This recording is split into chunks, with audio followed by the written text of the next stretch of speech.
Work-life balance, tools and questions. How do we get there? Came in the right place. Right on, we're gonna hit these. When we can live life on our terms, on a holistic level, taking into account not just our business lives, but also our health, all of our relationships, from friends, family, partners, the world changes. So if you are interested in work-life balance questions and tools, if you're a coach or if you're just looking to make yourself better, you've come to the right place. That's what we're going to go through and we're going to hit. And over the next few minutes, we'll talk about a variety of different tools, stuff that's free. All you got to do is reach out and we'll help you with it. Or you can just R&D, rip off and duplicate and make it work the best you can for you. So to start with, let's talk a little bit high level though around the whole concept of work-life balance. I am no longer a big believer that work-life balance is possible. Unfortunately, I think our devices have allowed our lives to get hijacked. We don't live in the 30s and 40s anymore, so it's not really possible to have that quote-unquote balance. But I do firmly believe that healthy work-life integration is 100% possible. And not only that, when you do focus on that and you do achieve it, you actually maximize your life. You maximize so much more out of your life. So I wrote a book a while back ago, not pitching the book. There's gonna be free stuff, I promise. Life on Your Terms, but you can go to our website, lifeonyourterms.com, and it'll actually show you some of the different tools that we have, and you got access to it. Doesn't cost you anything to start with, and you're welcome at it. I do want to get your email for it. So to start with, on that site, there's a tool that we call the balance wheel, and the balance wheel takes about 6-7 minutes to go through. It'll give you immediate results. Like I said, it doesn't cost anything, it's just the email. But what it does is it helps to create awareness. So when we're looking at healthy work-life balance and work-life integration, there's 4 different steps we're looking at. First, we need to stabilize. Second, visualize, strategize, and then execute. Visualize, strategize, and execute. So with this, once we stabilize, to do that, we have to really create an awareness and understanding of where we are. And this is the first tool that you can use. And if you're a coach, you're welcome to use this. And actually, if you want to learn about our certifications, you can talk about that as well, and you can use the whole suite of tools in the course that we have online. But with this, if you go there and you do the balance wheel, it's going to give you your results. And the intention with this is it creates awareness. You have to define initially, where am I starting from, so I can define where I'm going to go. So when you start with that awareness, first and foremost, and as a coach, some of the questions you want to start asking yourself are, okay, are there any surprises? And usually there's a couple of surprises, but nobody wants to talk about them. So it gives people a chance to say, okay, yeah, this kind of reaffirms that I'm not really happy with my physical position, or I'm not managing my time well, or I feel I should spend more quality time with my kids or my spouse, or whatever it may be. Or maybe I need to invest more time in work, or I'm not happy with work, so I need to consider where I'm going in a different approach with that. But once you have this, in the past, and I've been coaching people for over 30 years, I would ask people to think about, hey, what would amazing life look like? People like, okay, yeah, great, it'd be a Maserati and a trip to Maui and big house, and then their heads kind of explode. So one of the key questions you can ask is, for each segment of the balance wheel, so like in the relationships, you have your partner relationship, your family, your friends, what would amazing look like in a year from now? So the first step is defining what amazing would look like, and you can go all the way around the horn. For your health, for your physical, your mental, and your spiritual health, what would amazing look like? And this way people can start thinking, okay, well, that's kind of where I want to be. All right, that right there is a massive victory when it starts to come together with work-life balance. Because so many of us, believe it or not, we just go through life reacting. From the jobs we got, oh yeah, my dad knew somebody there. Oh, somebody said I was good with this. I was smart at math. To, oh yeah, I met this person. And we just sort of meander and we let life drive us wherever we want to go. But if you can start to visualize where you want to be, amazing things happen. My wife's in her mid-50s and she's running 50-mile trail marathons, literally 50-mile trail marathons at high altitude. And she does this by having a visualization of where she wants to, recruiting her subconscious to help make her the right decisions, that those outcomes become realities. I'm not saying you need to start with that. I'm saying maybe you just say, you know what? I'd like to sleep better. Okay, cool. How do you do that? Maybe it's like, I want to spend more quality time with my spouse. I should do that. I just don't make it a priority. All right, go schedule a date night right now, every Tuesday. It doesn't have to be fancy. Go to Home Depot and have a hot dog, whatever. Just go for a walk. But the intention is first, let's define what those pieces are you're looking for. The second, look at that visualization and what does amazing look like? Now I'm going to encourage you, if you're the type A person, you're going to make a huge list and you're going to want to do 87 things.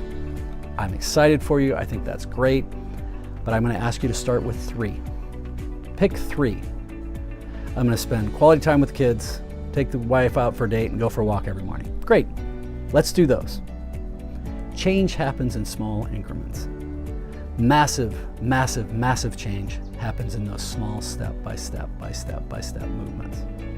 It isn't just, okay, I'm going to go do it all, because your likelihood of failure it goes up exponentially. And these are the things that we work through in the cohorts and the teachings that we do, both for the certification and for the individuals who are looking for this. All right, and I hear a motorcycle coming. Somebody living life the way they want to, but I apologize for motorcycle. So the first thing we're going to do is we start visualizing those things. I knew he was going to get closer. I thought I was far enough away. Okay. So once you visualize what that success looks like, then you can start figuring out how are you going to do those things. Now another thing that comes up, and this is just a very basic mechanical piece, is it comes down to how are we managing our time. So I want to hit this on a very, very high level, but time, talent, and treasure. The only 3 things on the planet we can leverage. Treasure being our money and stuff. And that's what everybody focuses on, because it's the easiest metric to track. But I'll be blunt, it's fictitious. It's the least accurate. It's something we can borrow it, beg it, steal it. It's not that important. You can always make more of it. Our talent is probably our second most valuable asset, because as long as we don't lose our mind, we're always getting smarter. Everything we learn, we're sharpening our tools. That's something that we have forever. But it's our time. It's our time, without any doubt, is our most valuable asset. And when you think about what the time, how do we truly focus on investing our time in the best and wisest possible ways? So when it comes to time, I like to try and be as vicious and uptight about managing my time as I can be. Warren Buffett says that successful people are good at saying no. And really, really, really successful people are really, really, really good at saying no. So think about that. What is it you're choosing to invest your time in? Now, one of the very basic, simple ways of looking at how you manage your time is to actually create some sort of awareness, just like we did with the balance wheel for our holistic health. But I would encourage you to go through and throughout the course of the day, it's a very specific question and or exercise tool, is go through and list out in roughly 15-minute increments, how do you invest the time in your day? And I'm almost going to guarantee you're going to be surprised at how much time you spend in a reactive mode out of bad habits. I fall into this. News junkie sometimes, don't want to be. But there are people who have addictions with TikTok or with Facebook or with even checking their emails or their stocks or whatever those things may be. Now, I'm not saying you have to give those things up, but I do think that the more you can create some sort of awareness around it, the better it's going to be. The more you can create an awareness that you become proactive in how you handle it. Now, this will help you. So if you go through, do this exercise, and like, wow, holy smokes, man, I checked my email 27 times today. Okay. I don't think it's that important for anybody to check their email that. I don't care who it is. So if you can block out time, all right, in the morning when I wake up, I'm going to make coffee, take care of my world, and then I'm going to invest 30 minutes and go for a walk. Time block that out. And get your head on straight for what the rest of the day is going to look like. If you're going to come into your emails, I don't want to do 27 a day. That makes me sad. Okay, fair enough. How about we check it 3 times a day? Once in the morning when you go into work, or maybe you check it for 5 minutes when you wake up, or not when you wake up, but after breakfast or before you go into the office, whatever your habit is, but put intention behind it. Then when you're at the office, you do 30 minutes heads down, hammer those out, done. Midday, same thing. Evening, Before you head home, same thing. If you handle it in that way, you'll actually be much more efficient. You'll go through things much, much, much faster. And you will start to train others that know you're not going to be there every 3 minutes, that somebody needs it. Part of it is we've created very bad habits with the people we work with. So when it comes down to time blocking, the critical piece is to be present in whatever you're doing. And I talk about this in other videos, but I think it's probably the greatest gift you can give to anybody. But when you think about starting with that work-life balance, primary things is first, let's create an awareness of what healthy work-life integration could look like. Second, let's go through and figure out how do we visualize what amazing could be. Let's create that awareness. Second, we'll create visualizations of what amazing is. Next, go through, exercise, listen everything out. What works, what doesn't. And then try, if you need it, actually, you know what?